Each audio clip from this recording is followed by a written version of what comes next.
નમસ્કાર મિત્રો, world inbox પર આપ સૌનું હાર્દિક સ્વાગત છે. કરંટ અફેર્સ લેક્ચર નંબર 210 પર પહોંચ્યા છે અને દોસ્તો આજના લેક્ચરમાં ખાસ મહત્વના 3 ટોપિક વિશે આપણે વાત કરવી છે. દોસ્તો આજ આપણે આ 3 ટોપિક પૈકી એક ટોપિક કોમનવેલ્થ ગેમ્સમાં ભારતે જે પરફોર્મન્સ આપ્યું છે, જે સફળતાઓ પ્રાપ્ત કરી છે તેનો પણ સમાવેશ કરવાનો છે. અને કોમનવેલ્થ ગેમ્સમાં ભારતને જે પરિણામો મળ્યા છે દોસ્તો, એ પ્રિલિમ્સ પરીક્ષા અને મુખ્ય પરીક્ષા બંને પ્રકારની પરીક્ષાઓ માટે ખાસ ઉપયોગી સાબિત થશે. એટલે હું તમને અત્યારથી જ જણાવી દઉં છું કે એ ટોપિકમાંથી એટલીસ્ટ 1-2 માર્ક્સના સવાલો અથવા મુખ્ય પરીક્ષામાં 5 માર્ક્સ સુધીનો પ્રશ્ન પણ જઈ શકશે. એટલે એનો સમાવેશ આજના લેક્ચરમાં થશે. સૌથી પહેલો જે ટોપિક આપણે જોવો છે દોસ્તો, એ ભારતની વાયુસેનાની એક કવાયત છે જેનું નામ છે રોટોર ક્લેપ 3.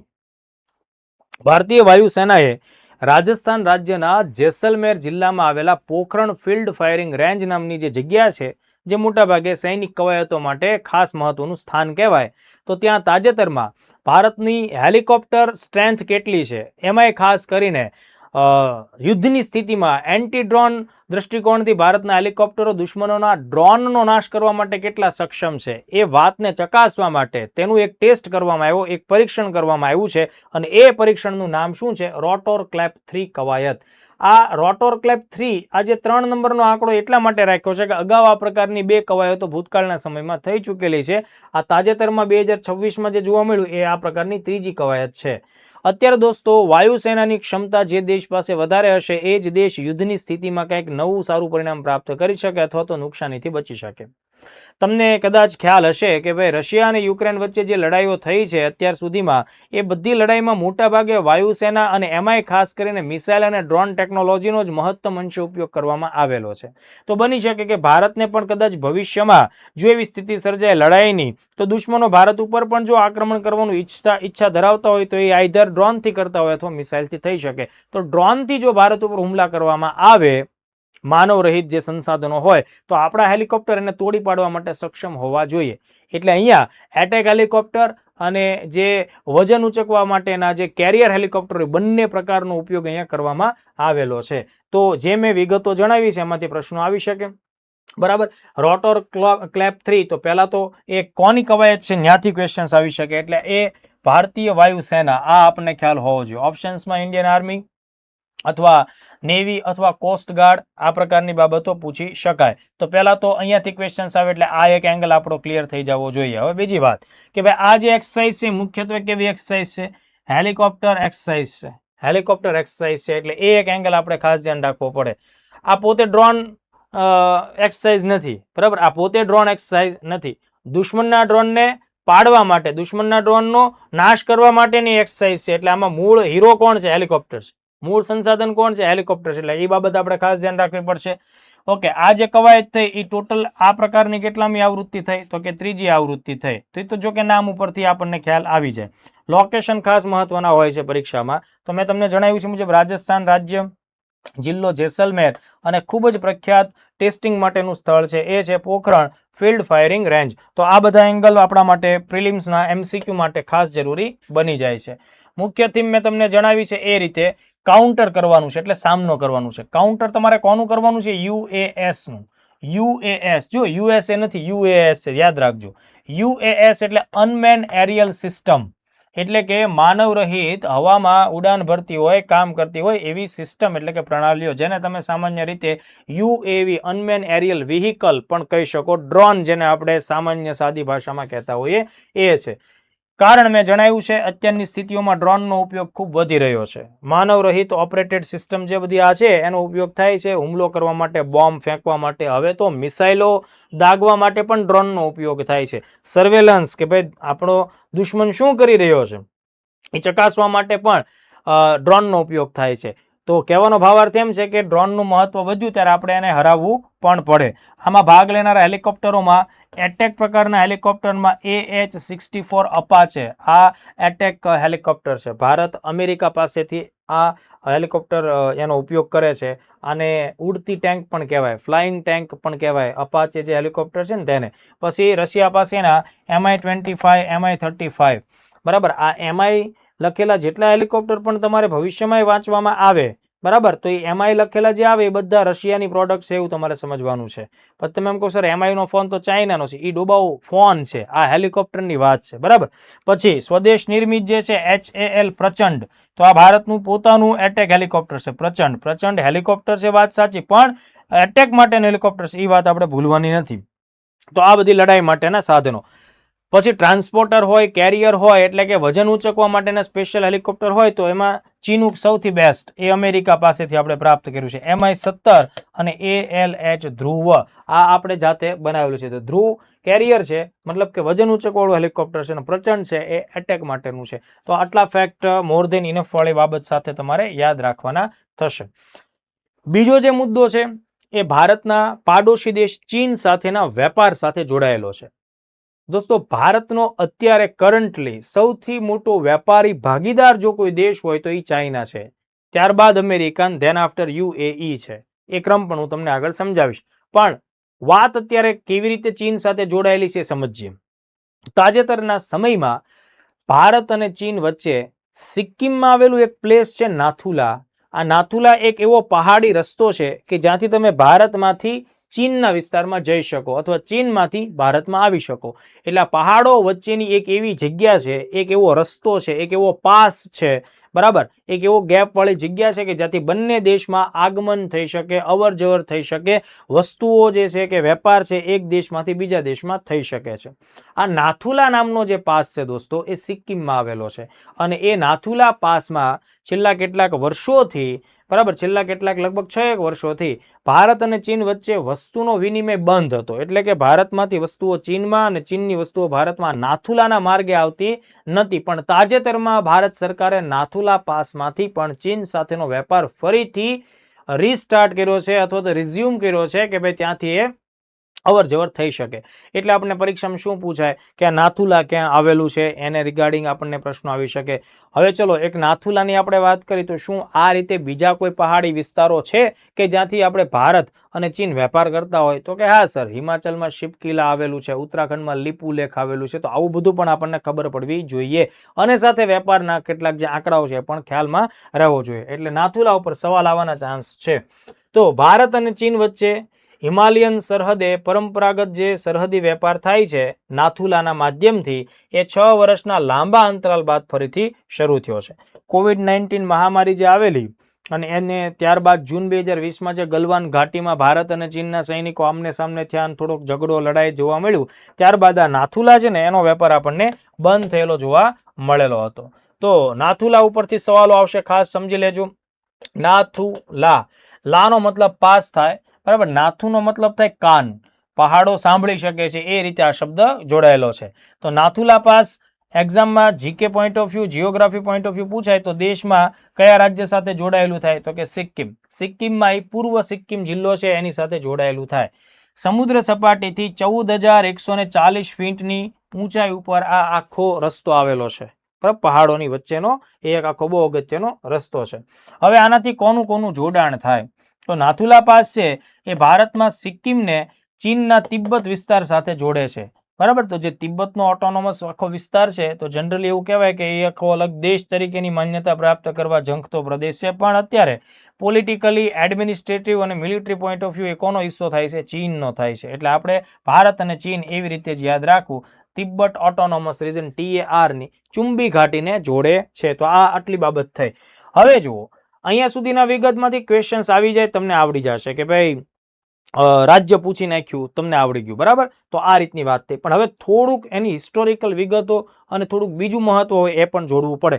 જેમ કે આ નાથુલા છે એ પ્રાચીન સિલ્ક રૂટનો હિસ્સો છે, બરાબર. સિલ્ક રૂટ એટલે કે રેશમ માર્ગ જેને કહેવાય વેપાર માટે. તો નાથુલાનો સંબંધ સિલ્ક રૂટ સાથે થાય. અને બીજી ખાસ મહત્વની વાત, કૈલાશ માનસરોવર યાત્રા જે થાય એનો પણ ઘણા બધા જે રસ્તાઓ છે એ પૈકીનો એક પરંપરાગત રસ્તો પણ છે. એટલે કૈલાશ માનસરોવર માટેનો પરંપરાગત જમીન માર્ગો છે એમાં પણ નાથુલાનો સમાવેશ થાય. એટલે આ માર્ગે પણ કૈલાશ યાત્રા થાય. એટલે બે બહુ મહત્વની વાત થઈ. આપણને નાથુલા સિક્કિમમાં એવી ખબર હોય, પણ વિધાનમાં તરત જ આ લોકો બીજું વિધાન જ નાખી દે કે ભાઈ કૈલાશ માનસરોવર યાત્રાનો રૂટ પણ ગણાય. હવે એ વસ્તુનો ખ્યાલ ન હોય એટલે આપણાથી આ પ્રશ્ન સોલ્વ ન થાય, એટલે એ વિગત આપણે જાણવી પડે.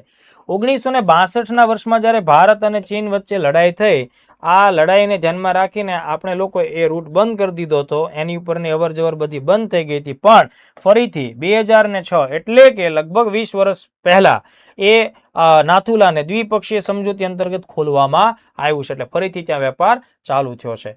હવે જેમ નાથુલાની મેં તમને લોકોને વાત કરી છે દોસ્તો, એવી જ રીતે ભારત અને ચીન વચ્ચે વેપારી માર્ગમાં બીજા કોનો સમાવેશ થાય? તો જો ઓલરેડી નાથુલાની મેં તમને વાત કરી દીધી. બીજું હિમાચલ પ્રદેશ રાજ્ય છે, એમાં આવેલો એક અગત્યનો પાસ છે દોસ્તો, અને એ જે પાસ છે એને આપણે શિપકિલા પાસ તરીકે ઓળખીએ છીએ, બરાબર? શિપકિલા પાસ તરીકે ઓળખીએ. તો ઓલરેડી પરીક્ષાઓમાં જોડકા જોડો ટાઈપના સવાલોમાં આ એંગલ ઉપર પ્રશ્નો આવી ચૂકેલા છે. શિપકિલા, આ પાસ કયા રાજ્યમાં છે? હિમાચલ પ્રદેશમાં આવેલો. અને બીજી એક ખાસ વાત, આ શિપકિલા પાસ છે ને એ સતલજ નદીની ભારતમાં એન્ટ્રી આ પાસમાંથી થાય છે, એટલે તિબ્બત વિસ્તારમાંથી સતલજ નદી ભારતમાં પ્રવેશે છે, એટલે એ અલગ એક એંગલનો પ્રશ્ન થઈ ગયો. જ્યોગ્રાફી, નદીના પોઈન્ટ ઓફ વ્યૂ પણ એ પ્રશ્ન આવી શકે.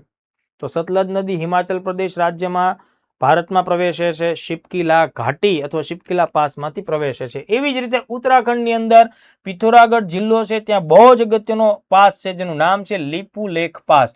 અને આ પાસ દોસ્તો ટ્રાય જંકશન ઉપર આવેલો છે, ભારત, નેપાળ અને ચીન, બરાબર? આ ત્રણની સરહદ ભેગી થતી હોય ને એવા ટ્રાય જંકશન, ત્રિજંકશન સેન્ટર ઉપર આવેલો છે, અને એ કૈલાશ માનસરોવર યાત્રા માટેનો કહી શકાય મુખ્ય પરંપરાગત માર્ગ પણ ગણાય છે. તો કહેવાનો ભાવાર્થ એટલો છે કે 3 પાસ, જ્યોગ્રાફિકલ લોકેશન, રાજ્યો આપણને યાદ રહેવા જોઈએ. આમાંથી ખાસ પ્રકારના સવાલો આવી શકે છે.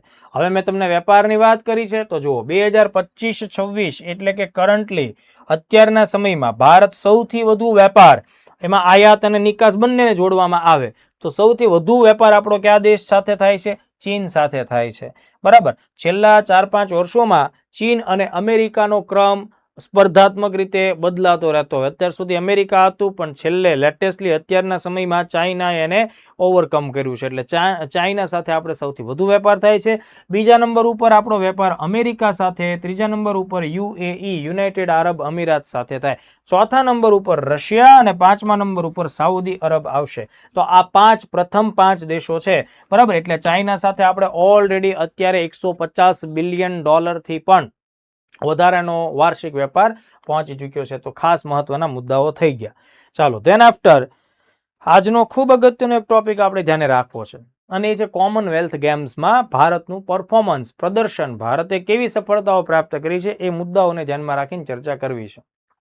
તાજેતરમાં જ 23મી કોમનવેલ્થ ગેમ્સનું સમાપન થયું છે દોસ્તો, અને આ કોમનવેલ્થ ગેમ્સ 23મા નંબરની છે એ યુકેના સ્કોટલેન્ડના ગ્લાસગો ખાતે આયોજિત થઈ.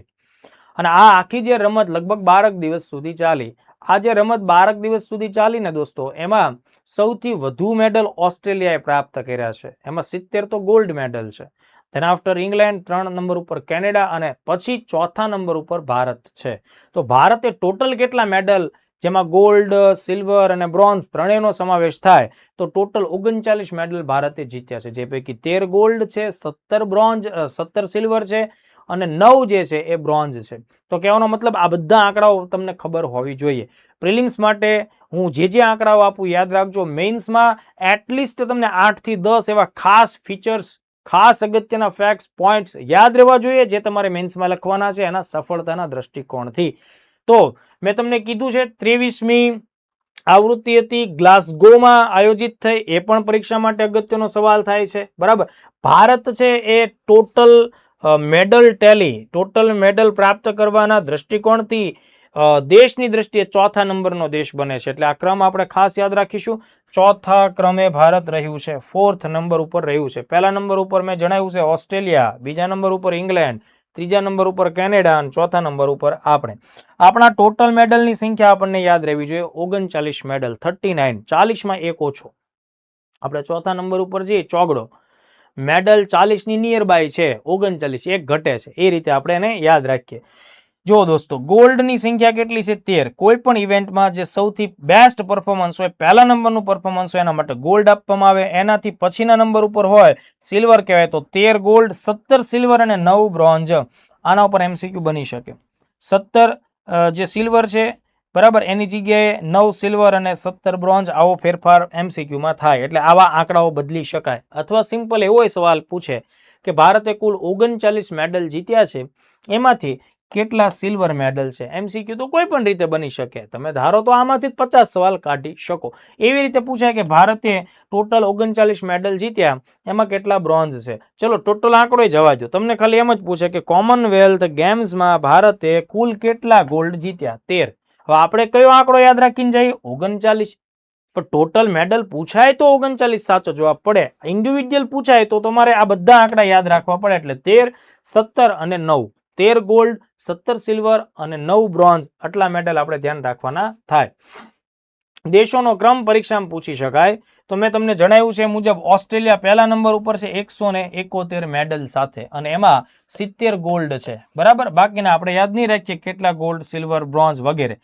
ઇંગ્લેન્ડ બીજા નંબર ઉપર છે, 110 ટોટલ મેડલ છે. કેનેડા ત્રીજા નંબર ઉપર છે, 62 ટોટલ મેડલ છે. ભારત ચોથા નંબર ઉપર છે, 39 ટોટલ મેડલ છે. પાંચમા નંબર ઉપર સ્કોટલેન્ડ છે, 39 ટોટલ મેડલ છે. તમને એમ થાય સર બંનેના મેડલ સમાન, પણ ગોલ્ડ આપણે એનાથી વધારે છે એટલે આપણો ક્રમ આગળ ગણાય. એટલે 5 દેશ થયા. તો આ ક્રમનો ઓર્ડર પરીક્ષામાં પ્રિલિમ્સમાં આવી શકે. અથવા તમે જ્યારે મેન્સ લખો, મોટો જવાબ લખવાનો છે, તો તમે એમાં મતલબ શબ્દોની મર્યાદા વધારે છે તો લખો ને કે ભાઈ ભારત આ કોમનવેલ્થ ગેમ્સ 2026માં ઓસ્ટ્રેલિયા, ઇંગ્લેન્ડ અને કેનેડા બાદ ચોથા ક્રમ ઉપર રહેલું છે. તો શબ્દો તમે આ રીતે પણ કલેક્ટ કરી શકો છો. હવે જુઓ, 1 બાય 1 એક એક ફેક્ટને સમજજો. મેડલની વાત થઈ ગઈ, ઓલ ઓવર નંબર વગેરેની વાત પણ થઈ. સૌથી વધુ ભારતે મેડલ કઈ રમતમાંથી જીત્યા છે? MCQ બની શકે. બોક્સિંગ.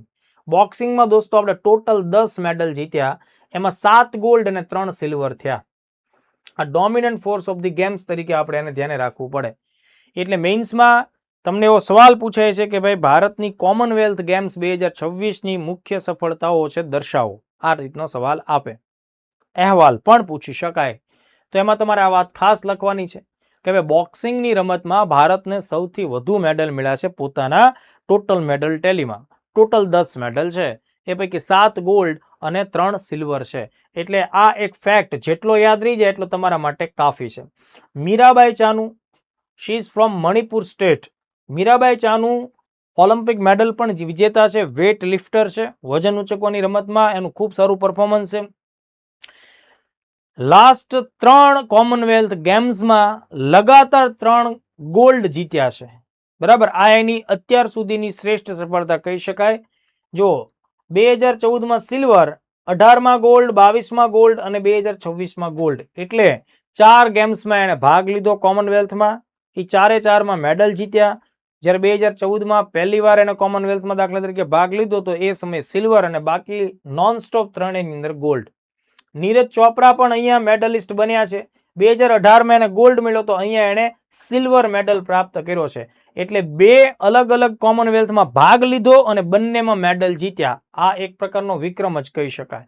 તો જો વિશેષતામાં આ બધી વાત લખવી પડે. મીરાબાઈ ચાનુના નામનો પર્સનલ ઉલ્લેખ થવો જોઈએ. મીરાબાઈ ચાનુએ અત્યાર સુધીમાં 4 વખત કોમનવેલ્થ ગેમ્સમાં ભાગ લીધો અને 4એમાં મેડલ પ્રાપ્ત કર્યો. 2014માં સિલ્વર અને બાકી 3માં નોનસ્ટોપ ગોલ્ડ. અને એવી રીતે નીરજ ચોપરાએ પણ એક વિક્રમ જ સર્જ્યો કહેવાય કે 2 વખત ભાગ લીધો, બંનેમાં મેડાલિસ્ટ બન્યા, એકમાં ગોલ્ડ, એકમાં સિલ્વર. ચાલો 1 બાય 1 હું તમને જે ફેક્ટ્સ જે પરીક્ષામાં ઉપયોગી છે કહી દઉં. કુલ ક્રમાંક ઓલરેડી આપણે વાત કરી છે. મેડલની સંખ્યા આપણે વાત કરી. સૌથી સફળ રમત બોક્સિંગ કહેવાય. ટોટલ મેડલની સંખ્યા 10. સૌથી વધુ ગોલ્ડ તમે કયા ફિલ્ડમાં લાવો છો? બોક્સિંગમાં. સંખ્યા છે 7. તો આ વસ્તુ યાદ રાખવી પડે. મીરાબાઈ ચાનુ એનો રેકોર્ડ શું? તો કે 3 વખત ભાગ, છેલ્લી 3માં ગોલ્ડ છે. મહિલા ખેલાડી તરીકેની સફળતા. આ અચૂકપણે મેન્સમાં લખવી જોઈએ. હવે એક નામ આપું છું, અસ્મિતા ડે. આ મોસ્ટ આઈએમપી છે, પ્રિલિમ્સમાં પૂછી શકાય. જુડોની જે ઇવેન્ટ છે, જુડોની જે સ્પોર્ટ્સ ઇવેન્ટ, રમત જેને આપણે કહી શકીએ, એથ્લેટ્સ સાથે સંકળાયેલું થાય, તો કોમનવેલ્થ ગેમ્સના ઇતિહાસમાં ભારત આજ સુધીમાં જુડોમાં ક્યારેય ગોલ્ડ લઈ આવ્યું નહોતું. તો એ જે રેકોર્ડ છે તૂટે છે. એ જે આપણું વન કાઇન્ડ ઓફ આપણી મર્યાદા હતી, લિમિટ હતી, દૂર થઈ. અસ્મિતા ડે જુડોમાં સૌથી પહેલી વાર ભારતને ગોલ્ડ અપાવે છે. આ ઘટના આ વર્ષની છે. એટલે ગોલ્ડ મેડાલિસ્ટ જુડોની ઇવેન્ટમાં છે. એટલે અસ્મિતા ડેનું નામ તમારે ભૂલવાનું નથી. બરાબર, આ મેન્સમાં ખાસ તમે લખી નાખજો. ગુલવીર સિંહનું નામ તમારા પેપરમાં ન હોય તો તમને માર્ક્સ ન મળવા જોઈએ. ગુલવીર સિંહ ખૂબ ઉપયોગી વ્યક્તિ છે, કારણ કે એમણે આ વખતની જે ફિલ્ડ જે એથ્લેટ છે એટલે કે દોડ, એક ખેલાડીએ બે અલગ અલગ ટાઈપ્સની દોડમાં ભાગ લીધો અને બંનેમાં મેડાલિસ્ટ બન્યા. 10,000 મીટરની દોડમાં સિલ્વર લઈ આવ્યા અને 5,000 મીટરની દોડમાં બ્રોન્ઝ લઈ આવ્યા. બહુ જ અગત્યની વાત થઈ. એટલે એક જ કોમનવેલ્થ ગેમમાં બે વ્યક્તિગત મેડલ જીતનારા પ્રથમ ભારતીય ટ્રેક એન્ડ ફિલ્ડ એથ્લેટ કહેવાય. દોડની વાત છે, હું તમને આગળ પણ વાત કરીશ કેટલી મિનિટ સેકન્ડમાં એમણે આ સફળતા પ્રાપ્ત કરી. તેજસ્વિન શંકર કોમનવેલ્થ ગેમ્સના ઇતિહાસમાં ભારતને ડેકાથલોન ઇવેન્ટની અંદર મેડલ જીતાડનારા પહેલા ભારતીય. ડેકાથલોન દોસ્તો એવી રમત હોય જેમાં અલગ અલગ ફિલ્ડ્સને ભેગા કરવામાં આવે. લાંબી કૂદ હોય, ઊંચી કૂદ હોય, સ્પ્રિન્ટ મારવાની હોય, એવા બધે જમ્પ અને દોડ સાથેની આખી ઇવેન્ટ હોય. તો એમાં અત્યાર સુધીમાં ભારતના કોઈ પણ પ્લેયરે સફળતા પ્રાપ્ત નહોતી કરી. ડેકાથલોન ઇવેન્ટની અંદર સૌથી પહેલો મેડલ ભારતને કોણ અપાવે છે? તેજસ્વિન શંકર. એટલે અસ્મિતા ડે નું નામ આપણે ન ભૂલવું જોઈએ. સેમ હિયર ગુલવીર સિંહનું નામ ન ભૂલવું જોઈએ. એન્ડ ધેન આફ્ટર તેજસ્વિન શંકરનું નામ પણ આપણા મેઇન્સના જવાબમાં અચૂકપણે આવવું જોઈએ. બીજી એક ખાસ વાત, પેરા એથ્લેટ્સ એટલે કે જે દિવ્યાંગ લોકોની રમતો હોય એમાં ભૂતકાળમાં પણ મેડલ આવેલા છે, પણ ગોલ્ડ પહેલી વાર આ વખતે આવ્યો એથ્લેટ્સ પેરા એથ્લેટ્સની બાબતમાં. અને અત્યાર સુધીમાં પેરા એથ્લેટ્સમાં ભૂતકાળના વર્ષોમાં ભારતનું જે પરફોર્મન્સ રહ્યું છે એ પરફોર્મન્સ કરતા શ્રેષ્ઠ પરફોર્મન્સ અત્યાર સુધીનું આ વખતે રહ્યું છે. ટોટલ 7 મેડલ આપણને પેરા એથ્લેટ્સ દ્વારા આપવામાં આવ્યા છે. એ પૈકી 3 ગોલ્ડ છે. સમજો આખી વાત. એટલે આ વાત મેઇન્સમાં છાપી દેવાની છે. પેરા એથ્લેટ્સનું અત્યાર સુધીનું સૌથી શ્રેષ્ઠ પરફોર્મન્સ ભારતે 2026 ગ્લાસગોમાં આપ્યું છે. અને પહેલી વાર પેરા એથ્લેટમાં ઇન્ડિયાને ગોલ્ડ પણ શૂટિંગની ઇવેન્ટમાં મળે છે. તો આ એક બાબત ધ્યાન રાખવા જેવી છે. નીરજ ચોપરા, મેં તમને જણાવ્યું એમ બે વખત ભાગ લીધો, બંનેમાં મેડલ. આ બધી બાબત પણ વિશેષતા કહી શકીએ. નીરજ ચોપરા તમને યાદ હોવું જોઈએ કે ભાઈ ઓલિમ્પિકમાં ઇન્ડિયાને આખા દુનિયાની રમતો, ઓલિમ્પિકમાં ભાલા ફેંકમાં ભાઈબંધે ગોલ્ડ અપાવેલો છે, ટોક્યો ઓલિમ્પિક. એટલે એના નામનો તો ઉલ્લેખ તમારે સમજતો, કારણ કે વિશ્વ વિખ્યાત છે. 7મી ઓગસ્ટ એને આ કામ કર્યું હતું. ધેટ્સ વાય 7મી ઓગસ્ટને આપણે રાષ્ટ્રીય ભાલા ફેંક દિવસે જાહેર કરેલો છે. બરાબર.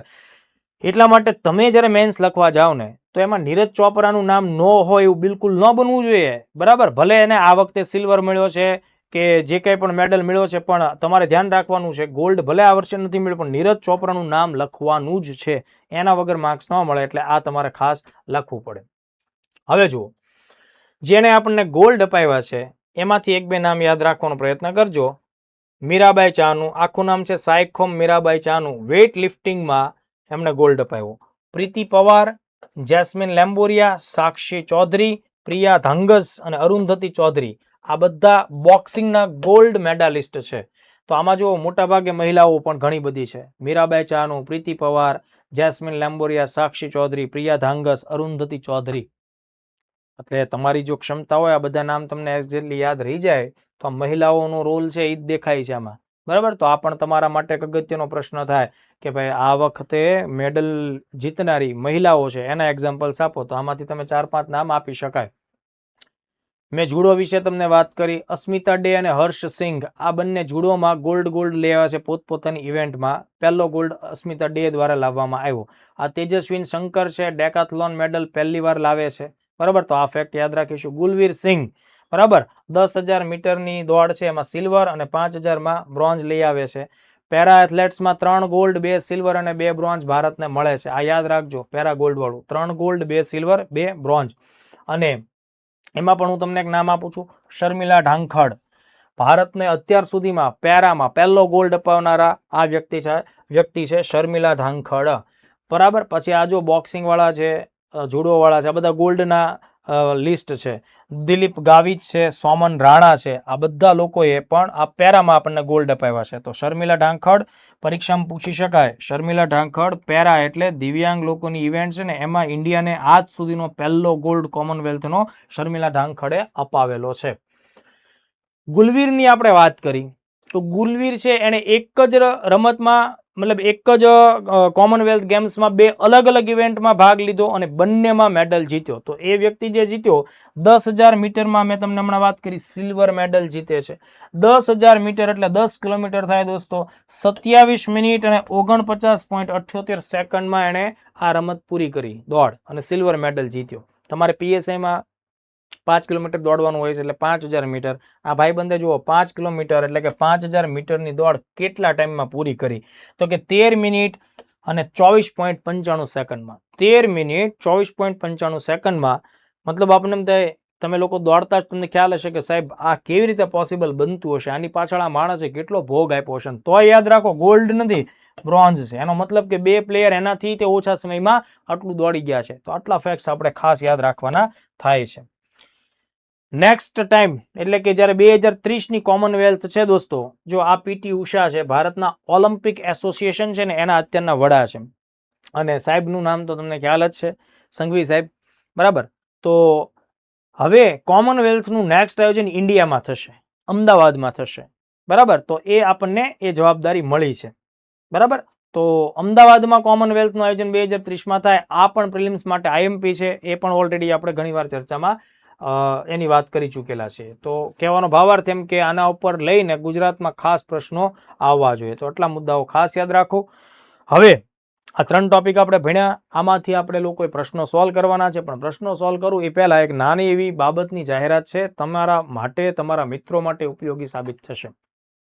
વર્લ્ડ બોક્સ એકેડમી ગાંધીનગર દ્વારા જે લોકો સીસીઈ એ ગ્રુપની મુખ્ય પરીક્ષાઓની જે તૈયારીઓ કરવા માંગે છે મેઇન્સ માટેની, એ બધા મિત્રો માટે વર્લ્ડ બોક્સે સફળતા બેચ ચાલુ કરી છે. આ સફળતા બેચ છે દોસ્તો ડેઇલી આન્સર રાઇટિંગ પ્રોગ્રામ છે, જેમાં તમને 60 દિવસનો ટાસ્ક આપવામાં આવ્યો છે અને એ બધા ટોપિક તમારે તૈયાર કરવાના, વાંચવાના છે અને એમાંથી અમે લોકો લેખિત વર્ણનવાળા પેપર લેશું અને એ પેપરની આન્સર કી પણ આપશું, આદર્શ આન્સર કી, વત્તા એ રીચેક કરીને તમને પરત આપશું કે ચેકિંગ કરી અને એનું આખું ઇવેલ્યુએશન કરીને તમને મળવા પાત્ર થશે. ફીસ માત્ર 2500 રૂપિયા છે ચેકિંગ સાથેની. માત્ર પેપર લખવા હોય તો 1500 રૂપિયા ફીસ છે. ઘરે બેસીને પણ લખી શકાય, ઓનલાઈન વે ઉપર પણ તમે અમને પેપર સબમિટ કરી શકો, અમે ચેક કરીને તમને આપીશું. વધુ વિગત માટે એકેડમીનો તમે સંપર્ક સાધી શકો છો. હવે આપણે 1 બાય 1 જે આજ ભણ્યા છીએ એને રિગાર્ડિંગ ક્વેશ્ચન સોલ્વ કરવા છે. પહેલો પ્રશ્ન લઈએ. તાજેતરમાં ભારતીય વાયુસેના દ્વારા આયોજિત હેલિકોપ્ટર એક્સરસાઇઝ રોટર ક્લેપ 3 જે છે કયા સ્થળે યોજાઈ હતી? સ્થળ આધારિત પ્રશ્ન થાય. તો 4 ક્વેશ્ચન, 4 ઓપ્શન્સ છે. આપણે વાત કરી Rajasthan, Jaisalmer, Pokhran field firing range, એટલે અહીંયા બી ઓપ્શન એ તમારો માંગ્યા મુજબનો જવાબ થઈ જાય છે. નેક્સ્ટ ક્વેશ્ચન જોઈએ. મતલબ જો આવું જોતું રહેવાનું કે આવા પ્રશ્નો બની શકે છે, વાંચો ત્યારે આવો એંગલ ધ્યાને રાખવાનો કે તમે આ બધું ભણીને જાઓ, જો સ્થળ ભૂલાઈ જાય, અહીંયા રાજસ્થાન છે, બરાબર, બીકાનેર પણ રાજસ્થાનમાં આવ્યું છે, તો કન્ફ્યુઝ ન થશો. એટલે આટલું બાબતો ધ્યાને રાખવાની. તાજેતરમાં ચર્ચામાં રહેલા રોટર ક્લેપ 3 એક્સરસાઇઝનું મુખ્ય હેતુ શું છે? તો આપણે વાત કરી ત્યાં હેલિકોપ્ટરની એક્સરસાઇઝ છે અને ડ્રોનને તોડી પાડવા માટેની આખી કવાયત છે. એટલે ડ્રોન એન્ડ અનમેન એરિયલ સિસ્ટમ યુએએસ સામે હેલિકોપ્ટરની ક્ષમતા અને એન્ટી ડ્રોન ટેકનિકો વિકસાવવી. એટલે આ આપણો માંગ્યા મુજબનો સાચો જવાબ થઈ જાય છે. બાકીના પણ કંઈક ને કંઈક ઓપ્શન્સ વાંચશો ને, બાકીના ઓપ્શન્સ પણ તમને વાયુસેના, હેલિકોપ્ટર એ બધા સાથે કંઈક ને કંઈક મળતા જ આવશે, એટલે કન્ફ્યુઝ થાવ એવું બની શકે. નાથુલા પાસ સંબંધિત નીચેનામાંથી કયું વિધાન અસત્ય છે? પહેલા તો ખોટું વિધાન કયું છે એ આપણે શોધવાનું છે. તે પૂર્વ સિક્કિમ જિલ્લામાં આશરે 14,140 ફીટની ઊંચાઈએ આવેલો પાસ છે. સાચી વાત છે, આ વિધાન સાચું છે, પણ આપણે ખોટું શોધવાનું છે. તે ભારત એટલે કે સિક્કિમને તિબ્બતની ચુંબી ઘાટી સાથે જોડે છે, તો એ પણ આપણે વાત કરી, તો આ પણ સાચું છે. તે કૈલાશ માનસરોવર યાત્રા માટેનો એક પરંપરાગત માર્ગ છે, એ પણ મેં તમને સમજાવેલું છે, બરાબર. તો હવે વાત કરી તો કે 1962ના યુદ્ધ બાદ તેને 2020માં પ્રથમ વખત ખોલવામાં આવ્યો હતો. તો આપણે વાત થઈ કે 2006માં એને પહેલી વખત ખોલવામાં આવેલો છે, એટલે 2020 વાળી વાત ખોટી પડે. એટલે આ રીતના પ્રશ્નો બની જાય. એટલે આ જે ક્વેશ્ચન છે ને એનો સાચો જવાબ સી ઓપ્શન આપશે.